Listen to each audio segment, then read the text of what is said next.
Back here on First Things First, and it's time for Say What? Jason Kelsey. Come on, you got to stretch that out a little bit. Jason Kelsey, say what? All right, there you go. Come on, let's get it one time. I'll do it with you, Cece. You and me. Come on, let's not. She's a guest. Yeah, come on. I want to hear you two. You ready? Duo. On three. 1, 2, 3. Say what? Go ahead. CC didn't channel Fergie. Jason Kelsey became a Philadelphia legend after a profanity-laden speech at the Eagles parade. Yesterday, he gave a speech to the Phillies and was asked if he swore as much this time around. Take a listen. Probably more, actually. Yeah, without at least through the start of the speech, I made an effort to not curse, and then that quickly faded as I got closer to the Union anthem that I thought was pretty good. But yeah, probably more today. Jason Kelsey, man. I wonder how brother Travis feels about all this. Travis was the more famous Kelsey brother. Yeah, I know Travis. I know Travis better than I know Jason. Travis, he gets around. He's all right. He enjoys life. Oh, I know. He did a dating What show. about that hat? Oh, yeah. Well, so that's evidently CC. Tell That's me from the the Mummers. It's a tribute to the Mummers Parade in Philadelphia. They do it after New Year's. The men get dressed up in all these costumes. Mummers. Yeah, they get drunk. I mean, they get hammered. I mean, they do it up. And just being a former Philadelphia Eagle, I know about the great tradition. So it's a tribute to the Mummers Day Parade. Did you ever partake in the parade? No, my days in Philadelphia are well chronicled. I had on some other type of outfits. I was dressed up running around with some other guy. Hey, that's another show. I mean, a true life. A true drugs are not Philadelphia good. story. They are not good. Speaking of, time for some stories to start your morning. And Fergie apologized for her national anthem performance at the All-Star game. She said it didn't strike the intended tone, but added that she tried her best. Speaking of not good, Nick, did Fergie owe us an apology? Yeah. I feel like I owe the audience an apology for the 1.5 notes of Say What I tried a minute ago, and that's not America's national anthem. It's not at the All-Star game, and it didn't take 6 minutes like her horrible rendition of the song. Yeah, apologize to us, apologize to America, apologize to Draymond Green. People saw him with his mouth open again. Like, that's not a cute thing right there. He tried to laugh it off and everything, but you found out that, man, that dude right there's mouth is open an awful lot. Like, he must have sucked his thumb, some stuff going on. Draymond, you need to close your mouth. Fergie set you up, so you need to apologize, Fergie. That was bad. And by the way, shout out to the director of TNT who gave us all these reactions. He could have played it straight and just kept the camera on Fergie. Instead, we saw Steph, we saw Kimmel, we saw Draymond, we saw all the players laughing. Now, for Draymond, it maybe didn't work out well for him, but shout out to them as well. We've got some laughs from CC because of Draymond. Close your mouth. NFL, there are rumors the Chiefs might be open to trading quarterback Marcus Peters. Peters was Kansas City's first-round pick back in 2015, was an All-Pro a season ago. Nick, should the Chiefs really consider trading him? No! What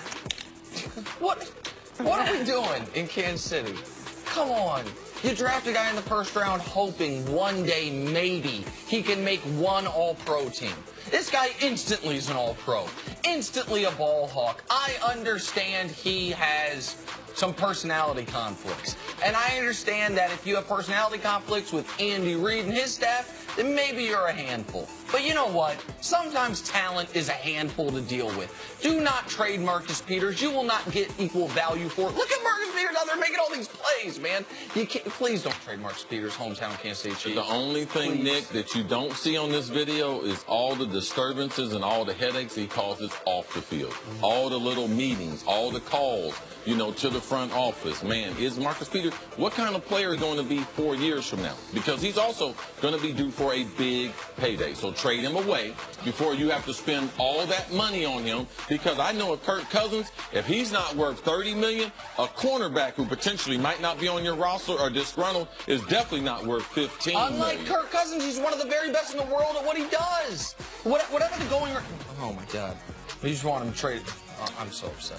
I thought you were trying to manage the cap. You want to be a capologist, manage that. Yeah, he's got the best. Never mind. Go ahead. A better story. Teddy Bridgewater did not complete a pass in 2017, but the quarterback said last year was his favorite season by far. I love that quote.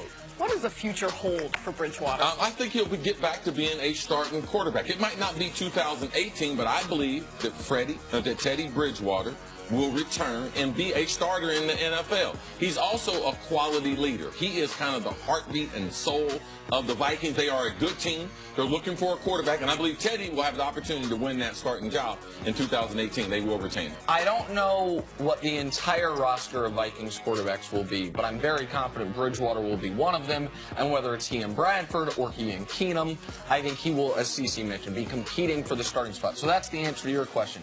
Question to you. What does that comment mean to you? That a year that he essentially didn't play was the best year he's ever had. What does that tell you about where his mindset was maybe right after the injury? Well, the horrific stories and the rumors were true. He almost lost, forget his career, he almost lost his leg. If their Sugarman, their trainer, if he was not on the spot and did not know the proper procedure when his leg was totally dislocated with the ligaments and all the veins and everything that was at stake, nerve damage, if they weren't Johnny on the spot, the damage could have been long-term and they could have had to amputate the leg. So him understanding the gravity of the moment, I'm still an NFL quarterback. This is a franchise that believed in me. So his hope is still alive to go continue his career. Great day. Awesome story. Finally, Lamar Jackson. He put up monster numbers at Louisville, but former GM Bill Polian says Jackson is short and a little bit slight, and added that he would be better off as a wide receiver. CeCe, should Lamar consider switching positions? Well, this is the thing with Bill Polian, and Bill Polian's a Hall of Famer, and the reason why he became a Hall of Famer was not playing the game. It was picking players, and he's done this for years. So much respect to his ability to be able to pick players. Now, I know that he wasn't right, or he was misquoted by saying that he's short, because he's not short. A lot of times you're doing shows, you're doing programs, you get your wording a little mixed up. So I'll correct that, all right? He's not short. He's 6'3".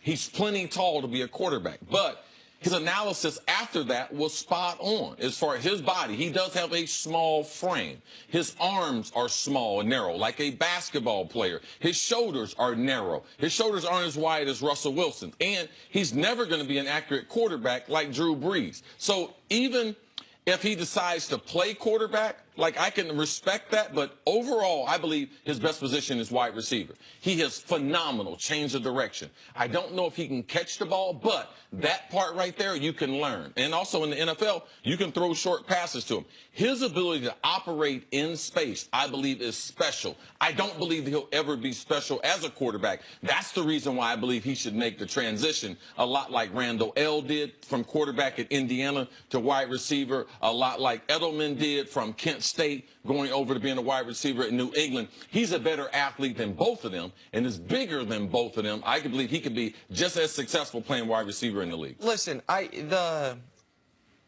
might very well be true, that he could be a better wide receiver than a quarterback. But it does bother me that we only do this with the black guys. Like, if you can't be a star quarterback as a black guy, go change position.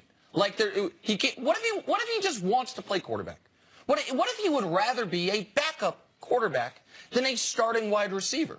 What if he thinks his career could be longer? His body could be healthier. Right. The only problem with that right there, and I'm all about a kid's dream. The only problem is when you come to an organization, they ask you, what do you want to do? And it's guys say, would you rather be a quarterback or make the roster? Would you rather be a wide receiver or make the roster? So when they talk about roster depth and roster manipulation, it becomes very important on what position a guy is going to play. Agreed, but I have seen enough from Lamar Jackson in college to believe he is good enough to be an NFL quarterback. Now, is he good enough to be an NFL starting quarterback? I don't know yet. But I saw him win the Heisman. I saw him followed up with another good year. I've seen his touch on deep balls. I've seen his elusiveness. Now, do you have concerns that a guy who's as tall as he is, 6'3", but as light as he is at 205 pounds, his durability? Sure. But there is a reason. It is this type of commentary, which is one of the reasons why there are almost no black backup quarterbacks. There are plenty of bad white quarterbacks in the NFL. There's not a lot of bad black quarterbacks, because the bad, and by bad on the NFL standards, they are told to change positions. They don't get the opportunity. Exactly right. They don't get the opportunity to be able to grind it out like other guys do. Now, my only conflict in trying to change them is Terrell Pryor. When he left Ohio State, in his mind, he was going to prove everyone wrong. So I can't bring him into a wide receiver room because he has the mindset I'm trying to prove everyone wrong, and he's not bought into trying to convert like Randall L. and these other guys, Edelman, that they had done. So when a guy wants to be at one position, I would leave him at that position. Now, if I didn't think that he was a pro prospect, I wouldn't sign him or draft him at that position because in his mind, he's not going to convert. Then you end up getting into a guy who has 4 or 5 years somewhere. Terrell Pryor in Oakland ends up converting with Cleveland, is now a starting receiver in the NFL. But could that conversion have been done several years earlier? Aside from Tim Tebow, I don't remember us ever saying this about a white quarterback. He should change positions. And Tebow could not. Well, typically because they're not athletic enough. That's the reason why. Ty Detmer and others who are undersized, hypo, these guys, the reason why, they didn't have the athletic ability, so that wasn't another option. When I watch Lamar, though, the guy that I think he on the field reminds me the most of is Johnny Manziel. Except he's a better athlete, yes, than Johnny was, and he's taller than Johnny, but as far as there was some inconsistencies with accuracy, but could throw a really pretty deep ball, could throw well on the move. It just feels to me, and I, again, with respect to Polian, maybe he meant to say slight instead of short, because he is slight, he's not short. It just felt like I've been down this road before. Like with the black quarterback, he's not the prototypical. He doesn't look like the prototypical quarterback. Let's change positions. But we had this segment on a couple months ago. I said the same thing as a black man. The guy needs to change position. So why can't Bill Polian, as a white guy, say the same thing that I said? No, but I understand that, which is why I understand the commentary of. But you said it. First of all, you didn't. If you're going to tell a guy to change positions, I do think when a guy's 6'3", you shouldn't say he's short. Now, well, that could. I mean, when you do a lot of shows, you can mess up one word. All right, so let's just change that word and look at the rest of the analysis. The rest of the analysis, based on Bill and what he's saying, is spot on as far as what pro personnel people are saying about him. I know it's what pro personnel people are saying about him. And I know it's what you said about him. And I'm not sitting here saying Bill Polian's a racist. But it does.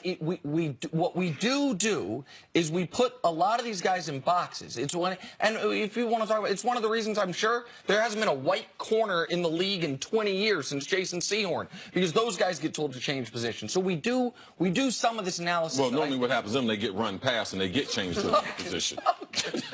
With that, we're moving on. The New England Patriots. We all remember seeing an emotional Malcolm Butler before the Super Bowl kicked off. Early reports where Belichick told Butler that he wasn't starting right before the game. However, Devin McCourty says the Patriots already knew this was a game plan. Nick, how surprised were you by McCourty's comments? I mean, Cece, something isn't. What's it? Something stinks in the state of Denmark. Something isn't right here. Because, first of all, we have now heard it was decided right after the anthem. Now we're hearing, no, they knew all along. But the guy's crying during the anthem. So,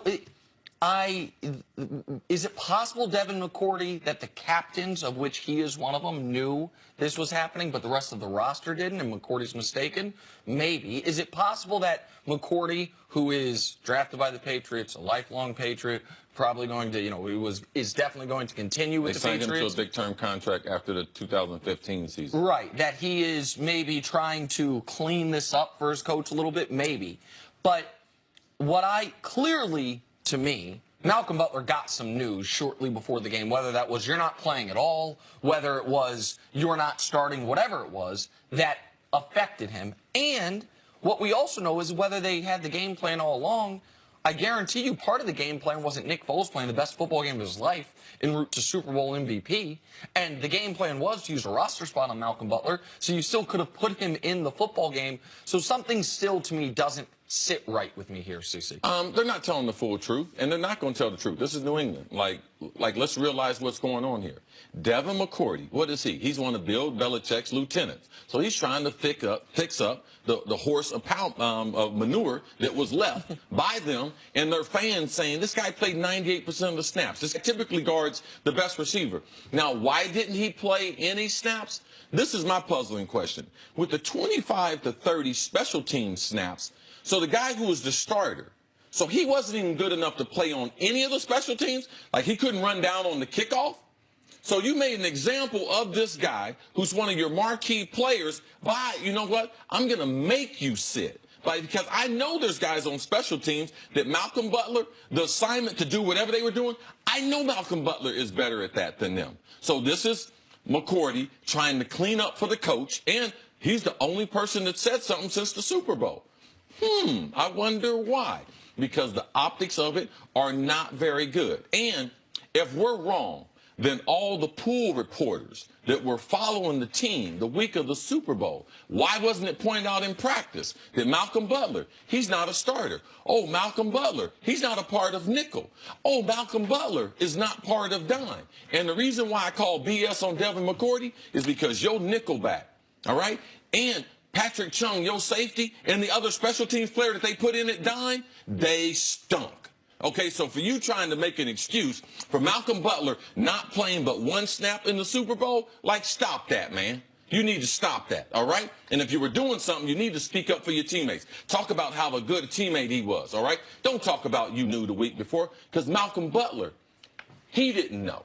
And in fairness, he did talk about him being a good teammate. Oh, that's what he should have stayed on. Okay, I just want to make sure. Yeah, don't be making excuses like, oh, this wasn't news. Oh, it was news to somebody. And there is one other element to this, which is, and I can only say this so many times, someone can be the best ever at what they did, but it doesn't mean they are flawless. I think Bill Belichick's the best football coach I've ever seen, but it doesn't mean he's flawless.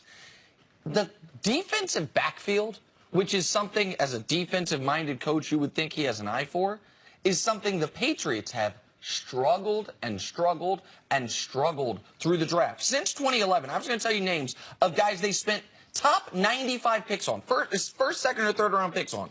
Razai Dowling, Tavon Wilson, Duron Harmon, Logan Ryan, Jordan Richards, Cyrus Jones. That is 6 guys from the 11 draft to the 16 draft, none of them difference makers for this team. Nope.